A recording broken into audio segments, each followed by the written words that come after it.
پرانے شکاری پرانے جال سینئر صحافی اور تجزیہ نگار رؤف کلاسرا کے مطابق ویسے تو ہم انسان زندگی میں ہر لمحے اداکاری ہی کر رہے ہوتے ہیں۔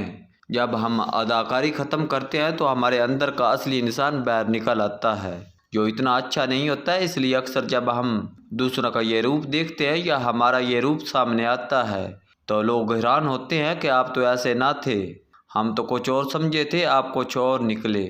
وجہ وہی تھی کہ آپ اس وقت اداکاری کر رہے تھے اور دوسروں پر اچھا امیج ڈال رہے تھے۔ اس وقت آپ کو ضرورت تھی کہ اس بندے کو اپنے اچھے رویے سے متاثر کیا جائے۔ جب محسوس ہوا کہ ضرورت ختم ہو گئی ہے اور اب خود کو زیادہ مشکل میں ڈال کر اس بندے کو خوش یا مطمئن کرنے کی ضرورت نہیں رہی تو ہم اپنا اصلی روپ سامنے لے آتے ہیں۔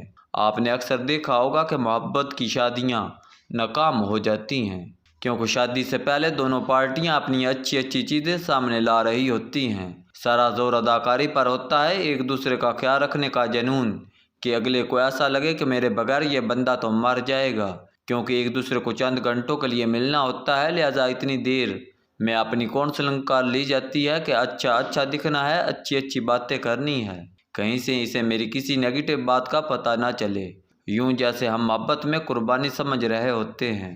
وہ یہاں اکثر جذبات کی بھرمار کا نتیجہ ہوتا ہے، وہیں ہماری اداکاری بھی ہوتی ہے، چاہے یہ اداکاری فطری ہی کیوں نہ ہو۔ اکثر بڑے اداکاروں بارے کہا جاتا ہے کہ وہ پیدائشی ایکٹر ہوتے ہیں، لیکن وہ جوڑا شادی کے کچھ عرصہ بعد وہ رنگ ڈھنگ کھو بیٹھتا ہے، جس پر اکثر شکایت ہوتی ہے کہ آپ شادی سے پہلے تو ایسے نہ تھے، اس وقت تو میرے لیے مرے جاتے تھے، گھنٹوں میری باتیں سنتے تھے، پوری توجہ دیتے تھے، اب یہ حالت ہے کہ میری پوری بات نہیں سنتے، مجھے وقت ہی نہیں دیتے، میری تعریف نہیں کرتے جیسا شادی سے پہلے کرتے تھے۔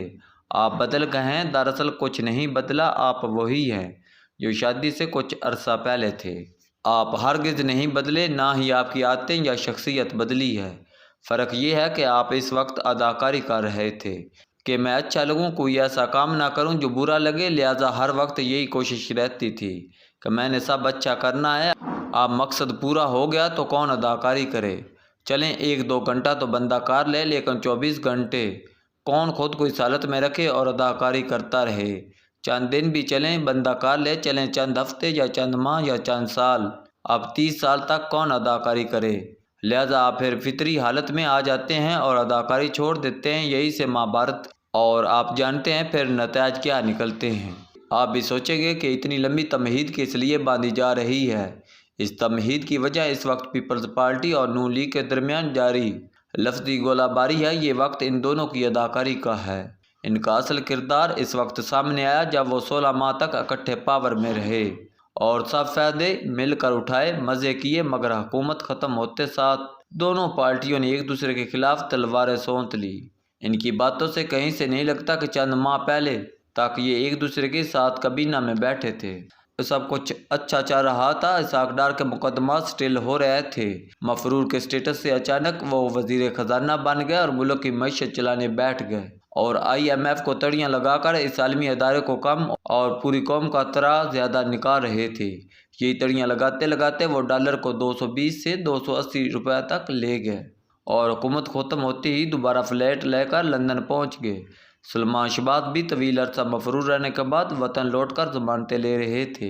آصف زرداری بھی 40 ارب روپے کے اسکینڈل کا سامنا کر رہے تھے، جب فلودہ والوں کے اکاؤنٹس استعمال کر کے منی لانڈرنگ کا الزام ان پر لگا تھا اور انہیں اس میں FIA نے طویل عرصہ گرفتار بھی رکھا۔ اس طرح شہباز شریف اور حمزہ شہباز بھی 16 ارب روپے منی لانڈرنگ اسکینڈل میں پھنس چکے تھے، اور جس دن وزیر اعظم بنے ان پر یہ مقدمہ قائم تھا، بلکہ یہ مقدمہ اتنا واضح تھا کہ اس میں سزائیں یقینی تھی، دونوں باپ بیٹا اس کیس میں طویل عرصہ گرفتار بھی رہے۔ اب اگر وہ یہ ڈیل نہ کرے تو یقیناً دونوں کو سزائیں ہوتی اور وہ نااہل بھی ہوتے۔ یہی کوشش اس وقت کے وزیر اعظم عمران خان کی تھی کہ اگلے الیکشن سے پہلے شہباز شریف کا پتہ کاٹا جائے، جیسے نواز شریف اور مریم نواز کے ساتھ پاناما کیس میں ہو چکا تھا۔ نواز شریف اور مریم نواز کے بعد شہباز شریف اور حمزہ شہباز بھی منی لانڈرنگ کیس میں فارغ ہو جاتے تو گلیاں ہو جاتی سنسان اور مرزا یار اکیلا پھرتا۔ یوں جب نون لیگ اور پیپلز پارٹی والے بڑی مظلومیت سے ہمیں یہ کہانیاں سناتے ہیں کہ انہوں نے حکومت لے کر اپنا سیاسی ووٹ بینک خراب کر لیا اور ملک کو عمران خان کے عذاب سے بچا لیا، تو اس کہانی پر یقین کرنے کو دل نہیں چاہتا۔ ملک کو فائدہ ہوا یا نہیں، لیکن اس پورے کھیل میں شہباز شریف، حمزہ شہباز، مریم نواز، زرداری، اسحاق ڈار کو فائدہ ہوا اور نیب قانون بدل کر سب کچھ اپنے حق میں کرا لیا۔ جو کسر رہ گئی تھی، نواز شریف کی واپسی کا راستہ جس طرح صاف کیا گیا اس نے پوری کر دی۔ یہ کام عمران خان کے وزیر اعظم ہوتے ہوئے نہیں ہو سکتا تھا۔ شہباز شریف کی حکومت میں ہی سب کو سمجھا بجھا کر نواز شریف کی واپسی کا راستہ صاف کیا گیا۔ اس کھیل میں پیپلز پارٹی نے پورا فائدہ اٹھایا، لیکن اب ان دنوں پارٹیوں کا فائدہ اس میں ہے کہ وہ یہ دوبارہ وہی پرانی سیاسی اداکاری شروع کر دیں جو برسوں سے کرتی آئی ہیں۔ لوگوں کو بتایا جائے کہ شہباز شریف اور نواز شریف کی پارٹی یا پیپلز پارٹی اس ملک کے لیے کتنی خطرناک ہے۔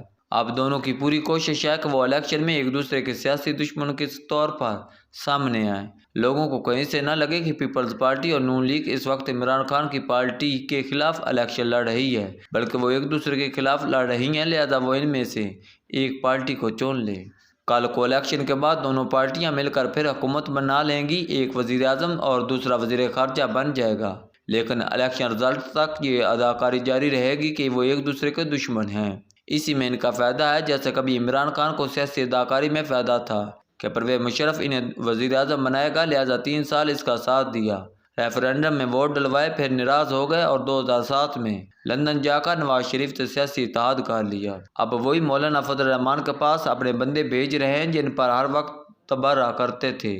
کچھ دنوں میں عمران خان شاید نواز شریف اور زرداری کے پاس بھی اپنے بندے بھیجنے والے ہیں، جیسے مولانا کے پاس بھیجے۔ اب عمران خان کی اداکاری کا وقت شروع ہو رہا ہے۔ جنہیں گالیاں دیتے رہے، اب ان سے سیاست کے نام پر ہاتھ ملانا چاہتے ہیں، وہی پرانے شکاری اور پرانے جال۔ سیاست نام ہی اداکاری کا ہے، جو دوسرے کو اپنے مفادات کے لیے استعمال کرے، وہی سکندر۔ جو بڑا اداکار وہی بڑا سیاستدان۔ زرداری، نواز اور عمران میں مقابلہ سخت ہے، دیکھتے ہیں آج کل کون جیتتا ہے۔